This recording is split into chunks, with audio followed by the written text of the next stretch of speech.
General قیوم صاحب، کیونکہ آپ کا ایک طویل تجربہ ہے اس لیے سوال میں آپ سے کر رہا ہوں. آپ کو یاد ہوگا کہ حامد کرزئی جو ہے وہ 2002 سے پہلے یہاں اسلام آباد میں رہتے تھے گیسٹ ہاؤس میں. شام کو واک کرتے تھے مارگلا روڈ پہ، اور پھر 9/11 کے بعد جو ہے وہ ایک دن اچانک ان کو جہاز میں بٹھا کے، اور ہم نے یہاں سے پاکستان کی اسسٹنس کے ساتھ ان کو وہاں پہ لانچ کیا گیا. پھر ایک الیکشن ہوا، اس میں بھی پاکستان نے ان کی مدد کی. کرزئی صاحب پاکستان کی مدد سے صدر بنے افغانستان کے، پھر انہوں نے پاکستان کے خلاف سازشیں شروع کر دیں. اشرف غنی صاحب پاکستان کی مدد سے صدر بنے، ان کو یہاں GHQ میں بلا کے گارڈ آف آنر دیا گیا، انہوں نے پاکستان کے خلاف سازشیں شروع کر دیں. اور یہ افغان طالبان کے بارے میں تو پوری دنیا کہتی تھی یہ پاکستان کی پراکسی ہیں. اب یہ بھی پاکستان کے خلاف سازشیں کر رہے ہیں.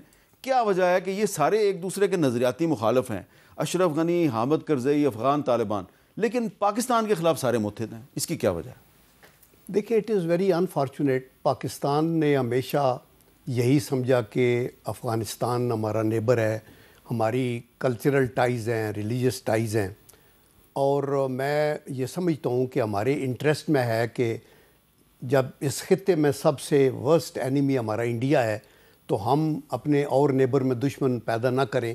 دیٹ از دی ریزن کہ آپ ہر کسی کے ساتھ اچھا کرتے رہیں. طالبان کے لیے بھی بہت سی آپ نے دیکھا کہ بہت کچھ ہے. یہ ہماری اسٹریٹجک مس کیلکولیشن تھی کہ نیٹو نکل جائے گا تو پھر طالبان جو ہیں وہ اوبلائزڈ فیل کریں گے کہ پاکستان ایک موسن ہے. لیکن انفارچونیٹلی ان کے جانے کے بعد ہی یہ اٹیک بہت زیادہ تیز ہوئے.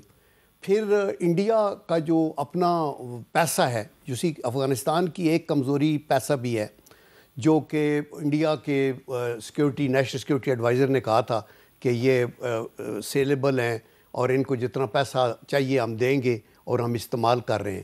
تو میں یہی سمجھتا ہوں کہ وہاں چونکہ کچھ ایلیمنٹس ایسے ہیں، جب پہلے کمیونزم کا ایفیکٹ تھا افغانستان میں، اور اس کے بعد انڈیا کا ان کی انویسٹمنٹ. دیکھیں، انڈیا اپنے کسی نیبر کے ساتھ ناراضگی ہے، لیکن نیبر سے ہٹ کے افغانستان میں آپ کا خیال ہے کہ یہ افغانستان میں جو انڈیا کا انفلوئنس ہے اس کی وجہ سے سازش ہوتی ہے ہمارے خلاف؟ یا آف کورس اس کی وجہ سے سازش ہوتی ہے. اور پھر یہ جو لوگ پرو انڈیا یا پرو کمیونزم کا یہ اینٹی پاکستان ہے، وہ یہ طالبان جیسے گروپ کو بھی کہتے ہیں کہ آپ تو سبسروینٹ ہیں پاکستان کے، آپ ان کے محتاج ہیں. تو یہ ثابت کرنے کے لیے کہ نہیں ہم بڑے انڈیپینڈنٹ ہیں، تو میرے خیال میں انہوں نے اچھا. ارشد ملک صاحب، انڈیا کا ذکر آ رہا ہے بار بار، تو راج ناتھ سنگھ کا بیان تو آپ نے سن لیا ہوگا، ذرا میں آپ کو سنوانا چاہتا ہوں کہ پھر آپ اس پہ کمنٹ کریں اپنا. آج سندھ کی بھومی، میرے بہنوں بھائیوں، یہ بھارت کا حصہ بھلے ہی نہ ہو، لیکن سبھیتاگت روپ سے سندھ ہمیشہ بھارت کا حصہ رہے گا. اور جہاں تک زمین کی بات ہے تو بارڈرز تو بدل سکتے ہیں، کیا پتا کل کو سندھ بھارت میں پھر سے واپس آ جائے. اچھا ارشد ملک صاحب، یہ پہلے بھی اس طرح کے وہ پرووکیٹو قسم کے سٹیٹمنٹ دیتے ہیں، لیکن سندھ کے بارے میں انہوں نے بات کی ہے، پہلے یہ بلوچستان کے بارے میں بات کرتے تھے. کیا آپ کو لگتا ہے کہ یہ جان بوجھ کے انہوں نے ایک ایسی سٹیٹمنٹ دی ہے کہ جب پاکستان اور افغانستان کی کشیدگی ہے تو ایسی سٹیٹمنٹ دی جائے کہ تاثر ملے کہ انڈیا اور افغانستان مل کے پاکستان کو ڈس ممبر کرنے کی کوشش کر رہے ہیں؟ ہمیں اس میں کوئی شک نہیں کہ ہندوستان کے عزائم کیا ہیں. اگر آپ ہسٹری کو ٹریس بیک کریں تو انہوں نے کبھی بھی ہمیں دل سے تسلیم نہیں کیا. اگر ہم چاہیں تو ہم بھی بات کر سکتے ہیں کہ ہمارا حیدرآباد پہ حق ہے، ہمارا پنجاب پہ حق ہے. ہم ایسی بات نہیں کرتے. ہم تو یہ انٹرنیشنل جوناگڑھ نے تو اعلان کر دیا تھا کہ میں پاکستان میں شامل ہو رہے ہیں. کشمیر کو بھی اگر آپ دیکھتے ہیں تو یہ وہ بھیانک بیانات ہیں، یہ وہ بوکھلاہٹ والے بیانات ہیں جو کہ بجائے عمل لانے کے آپ کے اندر مزید نفرت اور مزید ایسی تحریک پیدا کرتے ہیں کہ ہم دونوں طرف سے ان کو سٹرینگولیٹ کریں. لیکن ایک بات طے ہے کہ جب تک قومی اتحاد اور قومی اعتماد نہیں آئے گا، یہ کسی انڈیویجول ادارے، انڈیویجول پارٹی یا کسی ایک کی سوچ سے یہ مسئلہ حل ہونے نہیں لگا.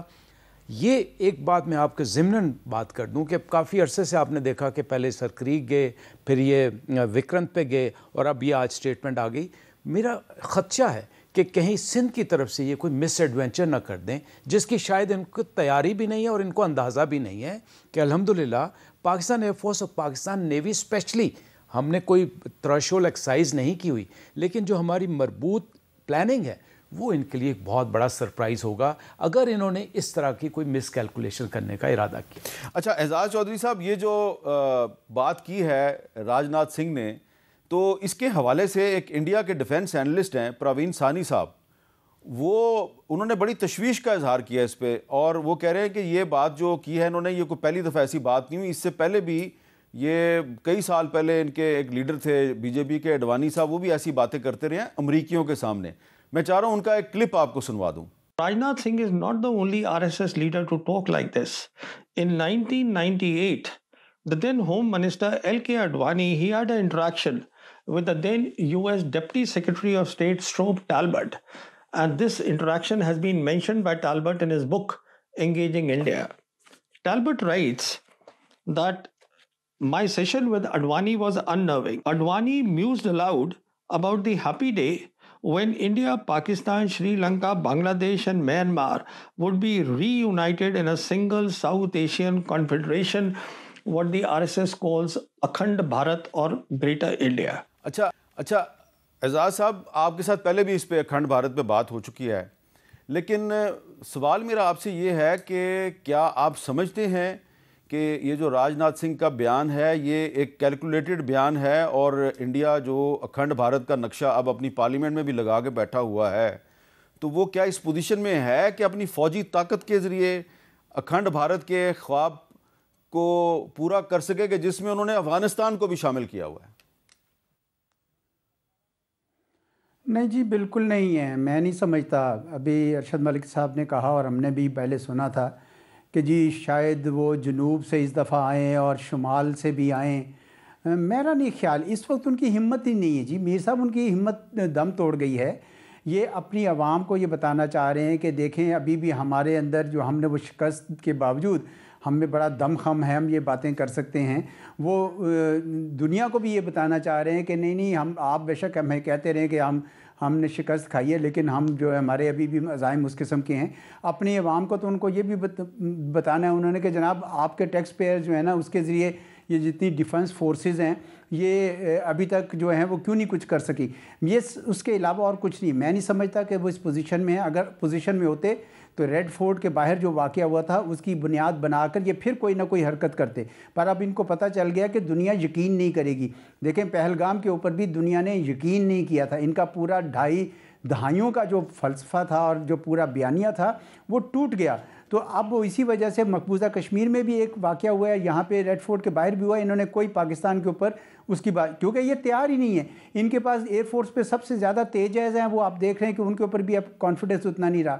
میں نہیں سمجھتا کہ یہ ابھی تیار ہیں کہ پاکستان پہ حملہ کر سکے۔ یہ اتنی بڑھ کی جو بڑکیں لگا رہے ہیں، اس سے یہ مزید اپنے آپ کو خطے کے اندر تنہا کر رہے ہیں، اور جو ملک خطے میں تنہا ہو جائے وہ دنیا کے اندر اپنا کیسے اتنا بڑا گلوبل پروفائل لے سکتا ہے۔ تو میں نہیں سمجھتا کہ ان گیدڑ ببکیوں سے کوئی ڈرنا چاہیے، لیکن جواب دینا چاہیے، وہ ہم نے دیا ہے، بہت اچھا کیا، ہمارے فارن آفس سے بھی، ہمارے جو آرم فورسز کی طرف سے بھی، یہ بالکل اس قسم کی جرت نہیں کریں گے۔ میں نہیں سمجھتا کہ پاکستانی قوم ان کی اس قسم کی گیدڑ ببکیوں سے ڈرنے والی ہے جی۔